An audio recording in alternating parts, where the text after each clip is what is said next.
Well, good morning, everybody. It is Wednesday, April 15th, 2020. We're here at the Fort Worth Aviation Museum for another edition of Fun with Aviation. Yay! We hope you're all doing well, and this is going to be another good day for you all. Stay safe. These are our two airplanes today that we're going to be talking about. This is the O-2 Skymasters. The airplanes were built in the 60s. Actually, before that, they were a conversion of an airplane from a civilian airplane into a military airplane for the Air Force, for Vietnam during about 1961 or so. The airplane was designed to replace the O-1 Bird Dog. However, it never really did that. It did it for after a while, after the OV-10s came into service in the late 60s. So we're going to talk about both of these airplanes today. They both had similar yet different missions. And again, the first one we've got here is the O-2A Super. Actually, it's a Super Skymaster. There are much of different variations that were made on the airplane to make it a military variation, and we'll talk about that as we move around the airplane a little bit. So going to mention that this airplane is a two-engine airplane, one in front, one in back. That added stability to the airplane in the event that you lost an engine, rather than having it asymmetric like in an OV-10. Normally a two-person crew, but it was often flown with by one person. We've got some names on this airplane. Jerry Stephan Nail 57. Nail was his call sign, and he was the one who did the restoration on both of these airplanes. Back almost 10 years ago now, maybe even longer.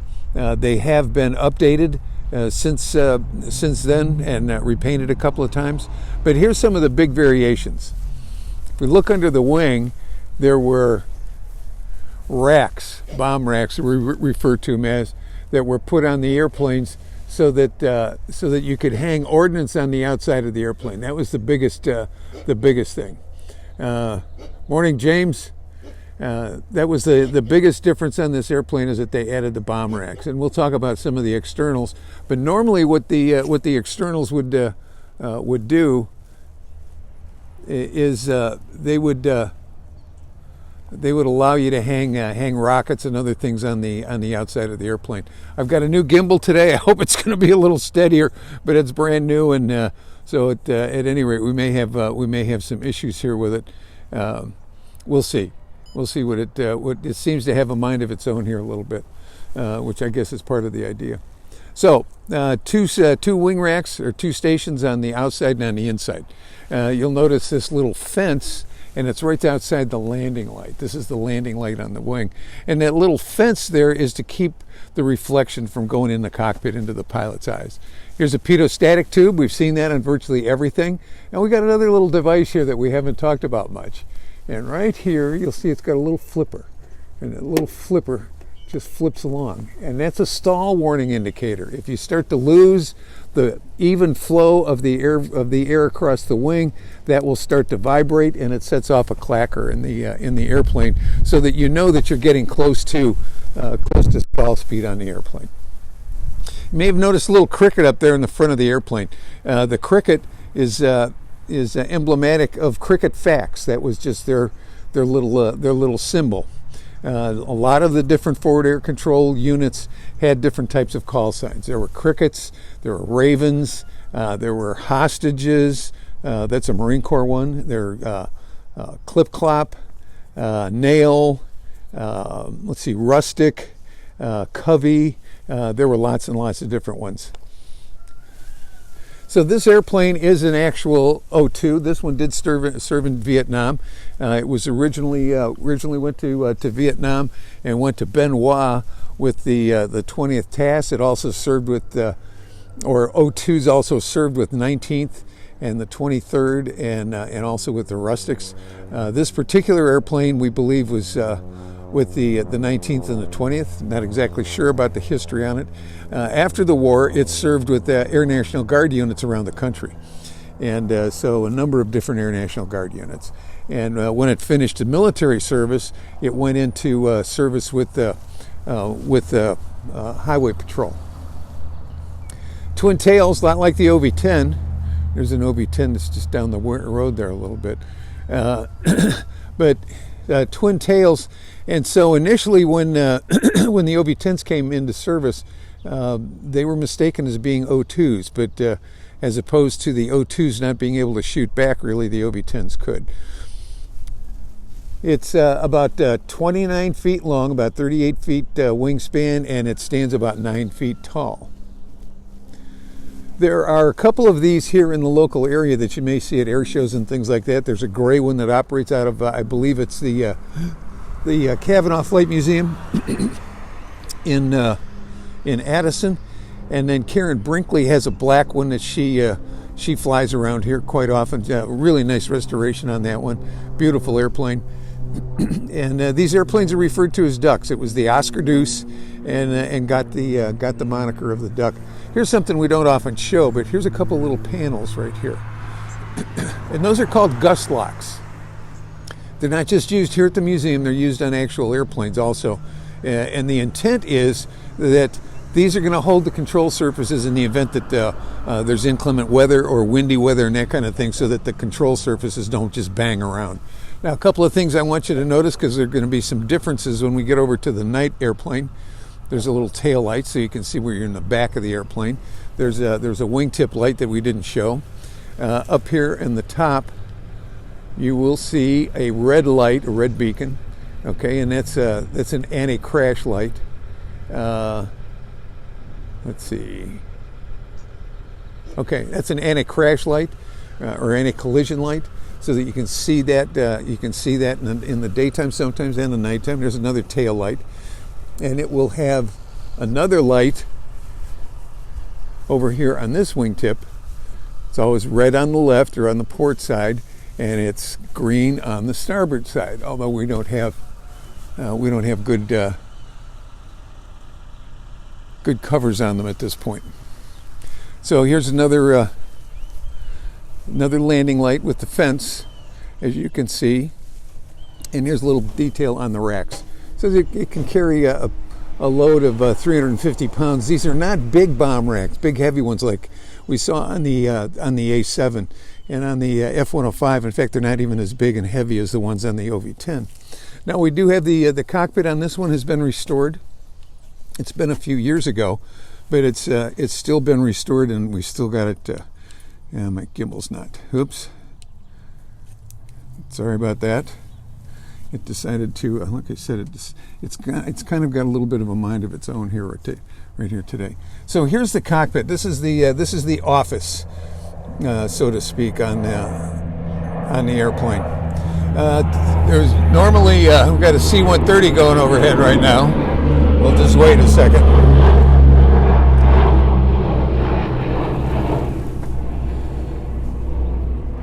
So Jerry Steffen and his workmate on this one, Glenn Hill, did a wonderful job. When this airplane first came to us, it was completely gutted in the interior, and they completely redid it.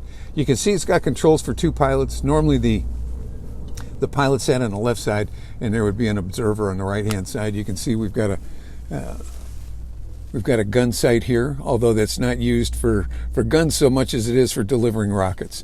But it's a normal instrumentation, what we kind of refer to in this day and age as steam gauges, to control radios on this panel. And then you've got engine indicators here. And there's the throttles and the props and those controls here. And then trim and more comm. Now, we mentioned this is an observation airplane, and its job is to talk to people all over the place. And so in the back of this airplane, and this was one of the modifications that Cessna made, was that this airplane had racks and racks of radios. And you'll see on the outside, I'll show you those here in a second. In fact, I can show you that now, other than one thing I want you to mention. No ejection seat on this airplane. Yep, okay, there we go. No ejection seat on this airplane. The pilot and the observer would wear a parachute. They oftentimes would carry M16s with them in the airplane. Sometimes they'd shoot them out the windows. But there was always the problem of hot brass coming back in the airplane. They used binoculars a lot to be able to identify targets, and at night they used starlight scopes to be able to see at night. Their job was to find targets and then be able to reduce those using other means. And so what that meant in a lot of cases that even though the service ceiling on this airplane was almost 20,000 feet, normal operating altitudes were going to be between 1,000 and 3,000, and oftentimes they would be a lot lower because you've got to get down, you've got to be able to see your targets. Here's another one of the modifications that was made on this airplane is windows in the door and in the nose so that you had a little bit better visibility. It's not great visibility on this airplane, but it was modified somewhat so that it could have. Doc Lambert, Nail 66, is one of our docents here. He will oftentimes be out here when we have open cockpit days and tell the guests about the airplane. So you can notice up on the top a bunch of protuberances. That one, the one right in the very front, these are all antennas for radios.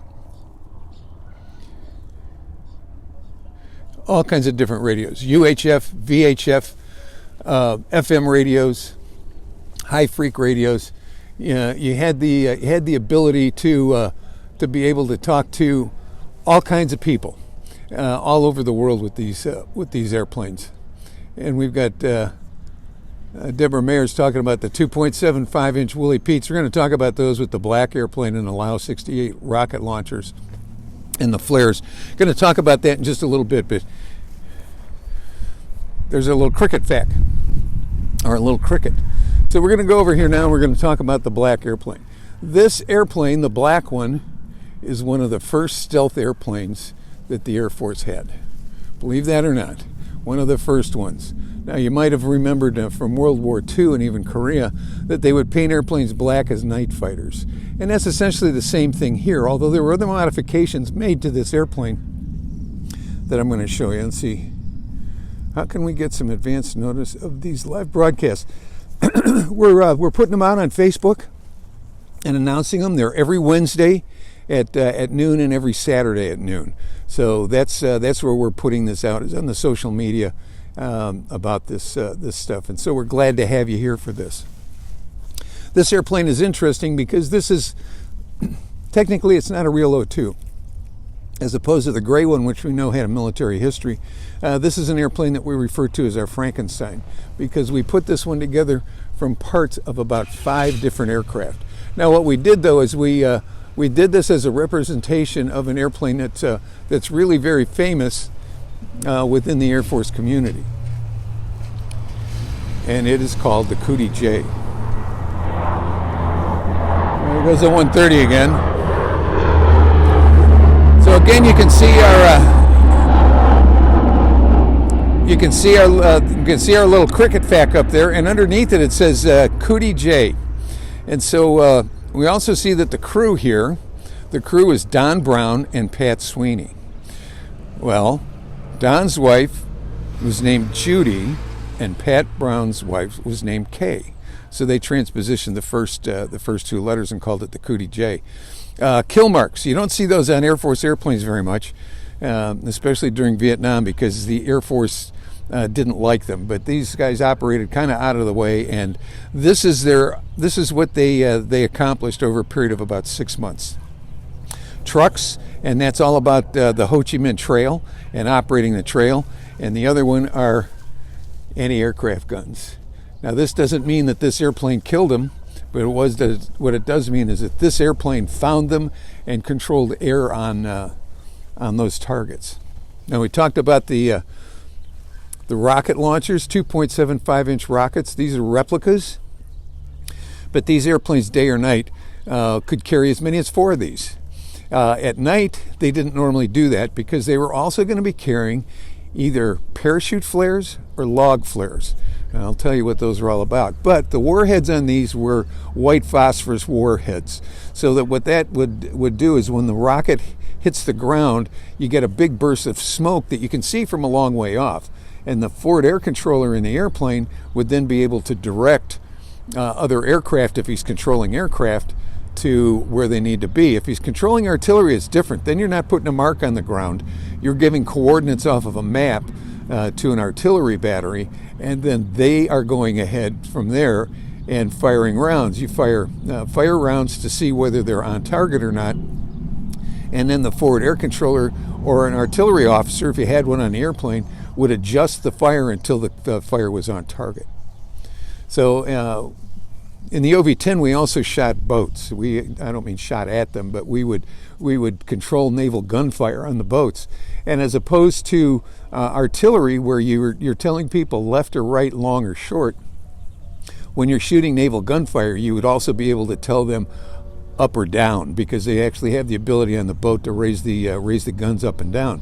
So sometimes if you couldn't quite get the rounds on target, raising the gun or lowering it a little bit, and it's a much flatter trajectory than artillery would be, but sometimes that would help. Now, two different kinds of flares for night work. Now, you may read some things that will tell you that when the OV-10s came into service, that the O-2s continued to do the night work because it was too bright in the cockpit on the OV-10. I'm here to tell you that's absolutely wrong. Every one of these airplanes have the ability to turn the lights up or down, and at night you're flying with red lights. And it's going to be important here in a second. So the whole idea about it being too bright in the OV-10 cockpit was just totally wrong. I even read something that said they modified the cockpit. They didn't do anything with the OV-10. You turned the lights down. You would sometimes fly at night with the lights completely off when you're in the target area. So, at any rate, get back to this. The rockets are 2.75 inch. Now, paraflares came in single tubes, and they were about the same size as the rockets. We've had some here, but they're being worked on right now, so we don't have them on the airplane. But they would hang on the same rack. You would adjust the paraflare for how long you wanted it to illuminate. So you had this parachute flare that came out, a 28-foot canopy, big canopy, almost as big as the airplane. And then the flare would hang down below there, and it would burn for anywhere from 2 to 3 minutes at 1,000,000 candle power. And I'm here to tell you, 1,000,000 candle power gets really, really bright. It also has a tendency to throw a lot of shadows around. So it's very disorienting at night to be working targets. All right, I'll show you this real quick. And there's the 130.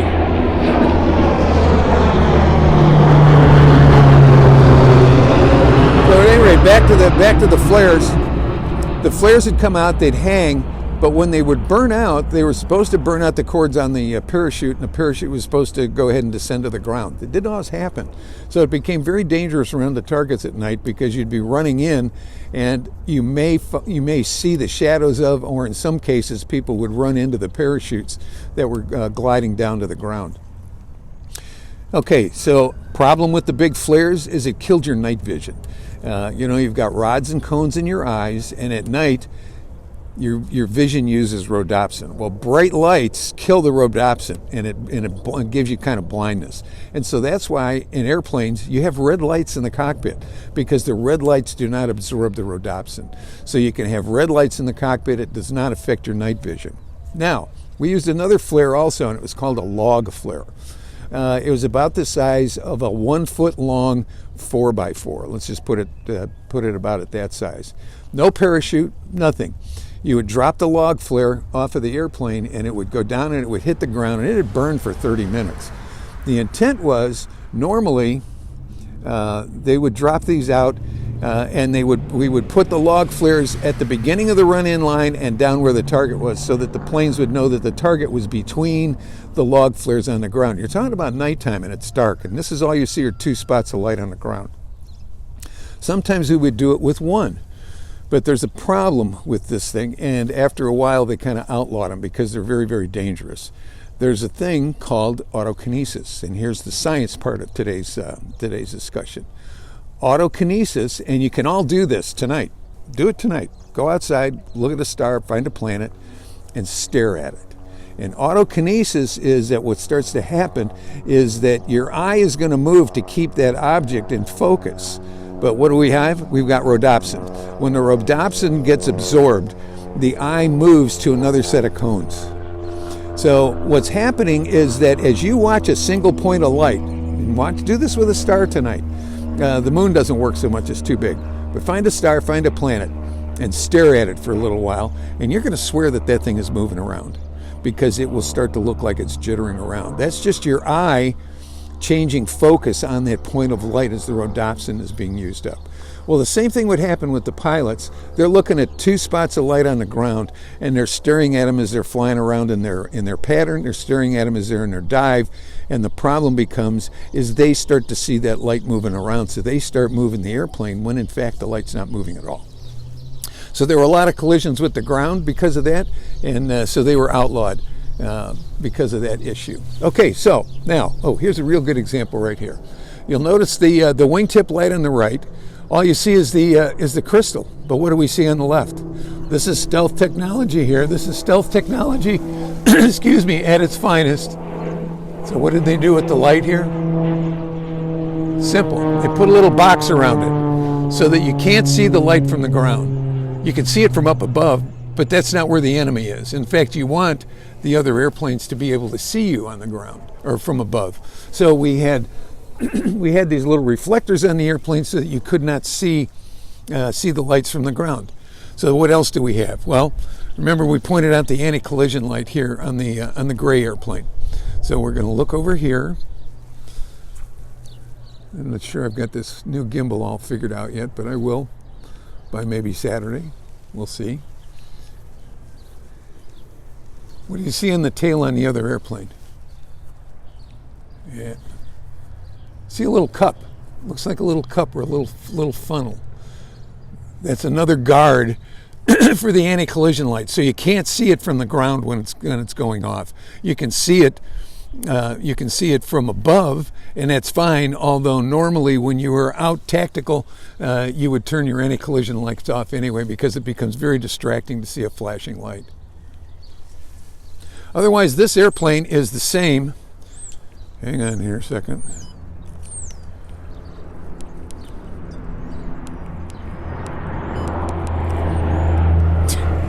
Sorry about that.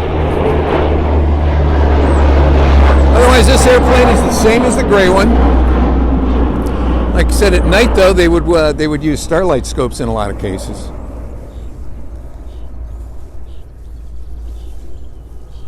But night operations was very dangerous. These airplanes were used for that, using flares and using rockets. The pylon looks to be mounted backwards. From all of our indications, and we've had people who flew these out here, they tell us that they're correct. So I will let other people on our restoration team be the ones to look into that and answer that question.